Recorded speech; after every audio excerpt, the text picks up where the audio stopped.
Shalom semua keluarga besar El Korintus. Haleluya. Ya, kita bersyukur bisa ada di penghujung tahun 2020 dan ini mungkin ibadah perayaan Natal pertama keluarga besar El Korintus secara virtual. Dan itu sejarah di dalam iman orang percaya. Karena itu saya ajak semua, mari kita berdoa sebelum dengar firman Tuhan. Kita berdoa. Bapa di surga, dalam nama Tuhan Yesus, urapi anak-anak-Mu dan juga hamba-Mu untuk menyampaikan firman Tuhan, baik yang di Zoom online maupun yang di rumah hamba-Mu ini. Supaya mereka semua yang mendengar firman Tuhan boleh mengalami kemuliaan Tuhan secara sempurna. Dalam nama Tuhan Yesus Kristus, kami berdoa. Amin. Pembacaan kita atau tema dari saudara-saudara, bapak, ibu-ibu, anak-anak, dan cucu-cucu dari Yesaya 9 ayat 1 sampai 6. Demikian firman Tuhan. Bangsa yang berjalan dalam kegelapan telah melihat terang yang besar. Mereka yang diam di negeri kekelaman, atasnya terang telah bersinar. Engkau telah menimbulkan banyak sorak-sorak di waktu membagi-bagi jarahan, sebab kuk yang menekannya dan gandar yang di atas bahunya serta tongkat si penindas telah kau patahkan seperti pada hari kekalahan Midian. Sebab setiap sepatu tentara yang berderap-derap dan setiap jubah yang berlumuran darah akan menjadi umpan api. Sebab seorang anak telah lahir untuk kita, seorang putra telah diberikan untuk kita, lambang pemerintahan ada di atas bahunya, dan namanya disebutkan orang penasihat ajaib, Allah yang perkasa, Bapa yang kekal, Raja damai. Bagian firman Tuhan, terpujilah Tuhan Yesus Kristus. Saya berharap semua konsentrasi dengar firman. Ya, jadi waktunya singkat, ini teknologi virtual supaya semua bisa konsentrasi. Jangan bikin gerakan-gerakan tambahan. Temanya ialah penasihat ajaib. Keluarga besar Lekahena El Korintus. Saya pernah tinggal di rumah dia Bubu, dilayani oleh Mama Kori selama 4 bulan. Jadi saya mengerti Abubu. Beberapa kali saya pelayanan di Abubu, dan waktu saya mahasiswa tinggal di rumah El Korintus selama 4 bulan. Waktu itu Ricky masih kira-kira usia anak-anak Baringus. Ingus masih malele itu Ricky. Bapak Lans masih muda sekali. Lalu Bapak Cemu, kami sama-sama ke kebun, ke hutan, ambil cengkeh, ambil sagu. Dan setiap Natal, biasanya anak-anak di kota pulang kampung. Karena orang tua mereka yang utama di kampung. Sekarang, tidak ada lagi orang pulang kampung, bukan oleh karena COVID, bukan oleh karena corona, tetapi oleh karena sudah berdiri keluarga-keluarga baru. Sudah ada keterpisahan keturunan. Ada yang tinggal di Tual, di Ambon, di Makassar, di Jakarta, Bogor. Jadi keterpisahan karena semakin banyaknya keluarga besar yang terpisah-pisah di tanah rantau.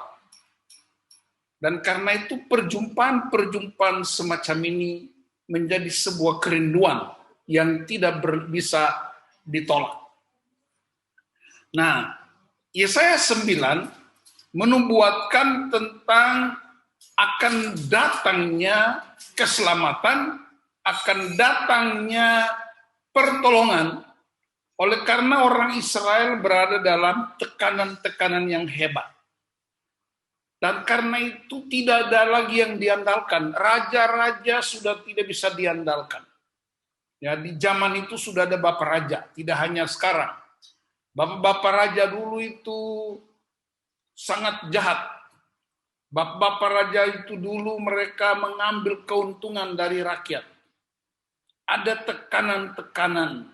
Orang tidak bisa bebas untuk menyembah Tuhan. Orang tidak bisa bebas untuk mengekspresikan dirinya.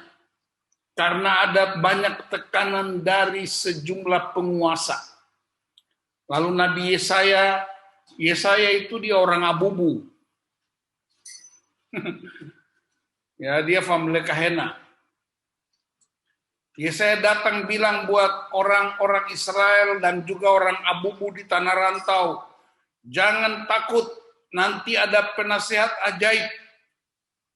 Penasehat ajaib itu berbeda dengan penasehat-penasehat lain. Karena penasehat-penasehat lain, dorang latihan lain, main lain. Dong kasih nasihat lain, dong kelakuan lain. Itu namanya penasehat-penasehat yang lain. Kalau Yesus disebut penasihat ajaib, karena ucapannya dan tindakannya sama. Itu yang disebut penasihat ajaib. Pertama. Yang kedua, dia disebut penasihat ajaib karena perbuatan-perbuatannya berbeda dengan perbuatan-perbuatan raja-raja yang tidak memberi tempat bagi masyarakat mengekspresikan hidupnya. Pesan penting buat kita yang diwariskan oleh keluarga El Korintus. Apa yang diwariskan oleh orang tua-tua kita? Dulu mereka nggak pakai handphone. Sendal cuma satu. Pakai baju hitam, kain pikul pergi ke gereja. 1 tahun Mama Kori pakai baju ke gereja cuma satu. Yaitu baju hitam dan kain pikul. Tapi mereka lakukan semua dan ternyata anak cucu mereka telah tersebar di berbagai pelosok dunia. Karena itu nasihat-nasihat orang tua terbatas. Tetapi firman Allah tidak terbatas. Dan karena itu firman Allah itu adalah Kristus yang adalah keajaiban yang menolong kita, membebaskan kita, melindungi kita, menyertai kita di sepanjang kehidupan kita. Yang kedua, ayat itu juga menubuatkan tentang akan lahir yang namanya Immanuel. Allah menyertai kita. Immanuel itu nama yang diberikan kepada Yesus, tapi banyak orang pakai nama Immanuel untuk berbagai hal. Ada orang nama Immanuel, ada Immanuel di Abubu, ada Immanuel di Saparua, ada toko buku Immanuel, ada perahu nama Immanuel. Ya, banyak sekali orang pakai nama Immanuel. Tapi kelakuannya tidak sama dengan Immanuel.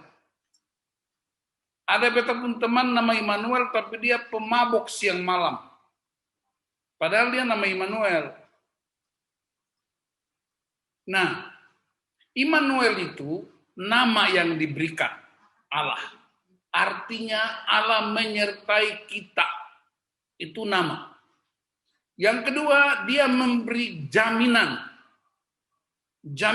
keselamatan bagi anak cucu, keturunan demi keturunan. Yang ketiga, dia menentukan masa depan anak cucu, silih berganti generasi. Tetapi nama itu enggak berubah. Silih berganti keturunan demi keturunan. tapi nama Immanuel, Allah menyertai kita, tidak pernah dibatalkan. Karena itu anak-anak yang baru lahir, cucu-cucu yang baru lahir, Anda tidak mengenal Mama Kori, Mama El Korintus, Bapak El Korintus, semuanya Anda tidak kenal. Tapi warisan mereka Anda hidupi hari ini, yaitu Anda lahir dari keturunan-keturunan yang takut akan Tuhan. Itulah yang disebut warisan kehidupan. Dan karena itu, karena temanya penasihat ajaib, kalau ada problem yang dihadapi, jangan cari nasihat dari orang lain. Jangan cari nasihat dari dukun-dukun. Jangan cari nasihat dari orang-orang yang tidak takut Tuhan. Jangan cari nasihat dari dunia internet. Jangan cari nasihat dari orang-orang yang tidak kenal Tuhan. Tapi carilah firman Allah. Karena firman Allah itu Yesus Kristus. Dialah penasihat ajaib buat kita. Dulu ada lagu terkenal yang khusus tentang Nusa Laut. Abu-Abu itu ada di Nusa Laut. Lagu yang paling terkenal waktu itu Nusa Laut, Pulau Anyo-Anyo. Sekarang anak cucu dorang tidak anyo-anyo, tapi dorang sekarang jadi berkat di berbagai tempat. Karena itu cara menghormati El Korintus bukan pergi ke kuburan. Cara menghormati El Korintus bukan membangun tugu peringatan. Cara memperingati El Korintus ialah hiduplah dalam firman Tuhan, andalkan Yesus Kristus yang menuntun setiap rumah tangga, dan pastikan tidak ada anak yang terhilang dari hadapan Kristus. Kita bersama semua orang di seluruh dunia sedang menghadapi yang namanya pandemi global, yang namanya corona, menakutkan banyak orang. Tapi saya mau beritahu satu hal, Anda semua, kita semua bersyukur ada di tengah-tengah situasi yang kritis. Disitulah iman kita terbukti, disitulah iman kita dibuktikan bahwa kita anak-anak Tuhan di tengah-tengah kegelapan. Pandemi yang terbesar bukan corona. Ingat, pandemi terbesar di dunia bukan corona. Pernah juga ada orang 75 juta orang mati karena pes. Pernah juga ada flu Hong Kong. Pernah juga ada HIV AIDS. Banyak orang mati. Jutaan orang mati. Tapi saya mau beritahu pandemi yang paling mengerikan, dia lebih mengerikan dari COVID-19. Ialah orang mati di luar Kristus. Itulah pandemi yang mengerikan. Orang mati di luar keselamatan Kristus. Pandemi yang terbesar ialah orang terhilang dari wajah Allah. Pandemi terbesar ialah orang hidup di luar kasih karunia Allah. Karena itu pastikan bahwa keluarga besar El Korintus tetap ada di dalam perlindungan Sang Immanuel. Pastikan bahwa keluarga besar El Korintus, anak cucu, tetap menyembah kepada Yesus Kristus yang disembah oleh orang tua kalian. Sehingga kalian menjadi keluarga-keluarga ilahi yang tersebar di berbagai tempat, menjadi terang bagi bangsa-bangsa. Perhatikan ayat 6, seorang anak telah lahir untuk kita. Dia sudah lahir untuk kita.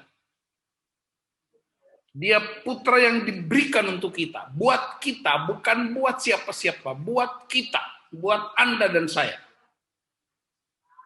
Lambang pemerintahan ada di atas bahunya. Artinya dia penguasa tunggal, penguasa utama dalam hidup kita. Tidak ada penguasa yang lain. Kalau pulang kampung jangan pergi ke dukun-dukun. Pulang kampung jangan pergi ke kuburan. Pulang kampung jangan pergi ke gunung-gunung untuk cari nenek moyang. Selalu cari Tuhan. Nenek moyang tidak bisa selamatkan kita. Dukun-dukun tidak bisa selamatkan kita. Hanya Yesus Kristus Tuhan yang bisa menyelamatkan setiap generasi. Bilang amin. Yang percaya lambaikan tangan. Kalau dapat kesempatan pulang abu-abu, jangan pergi ke gunung-gunung. Cari Tuhan. Pergi foto-foto saja boleh. Jangan pergi kuburan bicara sama orang tua nenek moyang. Tidak usah. Mereka sudah selesai. Kitab Pengkhotbah pasal 12, mereka mati jadi debu, tapi rohnya kembali kepada Tuhan.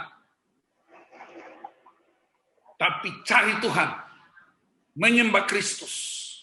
Itulah keluarga El Korintus. Keluarga yang saya kenal di Abubu. Puluhan tahun yang lalu. Keluarga yang saya tahu mereka cari Tuhan. Mereka ke hutan untuk bekerja. Untuk menghidupi anak cucu mereka. Untuk menyekolahkan anak-anak mereka. Tetapi hari Minggu mereka sediakan untuk mencari Tuhan. Itulah warisan yang mesti kita lanjutkan di kehidupan dunia modern. Karena itu saya berdoa supaya kita lewati masa pandemi ini. Tetap pakai masker, tetap cuci tangan, tetap jaga jarak. Tapi ingat, jangan pernah jaga jarak dengan Tuhan Yesus. Dialah penasihat ajaib. Dialah yang bertindak menyelamatkan kita dari kekelaman. Dia menyelamatkan kita dari kuasa maut.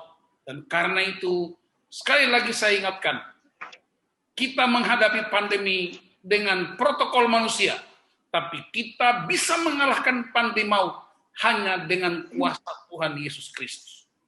Saya berdoa supaya keluarga El Korintus, anak cucu cicit dan keturunan demi keturunan tetap berpegang teguh pada firman Allah, mendengar nasihat firman Tuhan, mendengar firman Allah, menyembah Kristus dan rajin dalam persekutuan-persekutuan ibadah yang dibangun di kota-kota kalian. Tuhan memberkati kalian semua di setiap kota.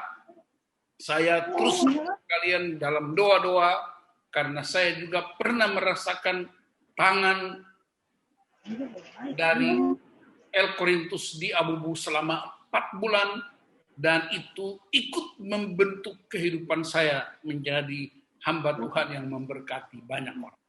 Tuhan memberkati semuanya jadi keluarga yang takut akan Tuhan, mengandalkan Kristus sebagai penasihat ajaib yang tampil setiap saat untuk membebaskan kita, menolong kita. Dan saya memberkati anak-anak cucu El Korintus yang ada di setiap layar, anak-anak yang mendengar firman, yang duduk tenang di pangkuan orang tuanya. Saya berdoa supaya setiap anak-anak ini kelak menjadi orang-orang yang dahsyat dipakai Tuhan. Dari sini mungkin ada yang akan jadi pendeta, ada yang jadi pengusaha, ada yang jadi wali kota, ada yang jadi gubernur, ada yang jadi presiden, ada yang jadi duta besar. Amin. Jadi berkat di mana-mana, jadi berkat buat bangsa-bangsa. Karena Tuhan yang orang tua kalian sembah. Terima kasih Tuhan untuk keluarga besar El Korintus yang terus membangun kehidupan di dalam kemuliaan Tuhan. Amin. Kita berdoa. Aku berdoa Tuhan untuk firman-Mu buat seluruh keluarga besar El Korintus. Tuhan pakai setiap rumah tangga, setiap keluarga, suami, istri, anak-anak, cucu-cucu, generasi ke generasi. Dimanapun mereka pergi, dimanapun mereka berada. Mereka menjadi berkat di kota-kota mereka. Tidak ada yang bermasalah di setiap kota.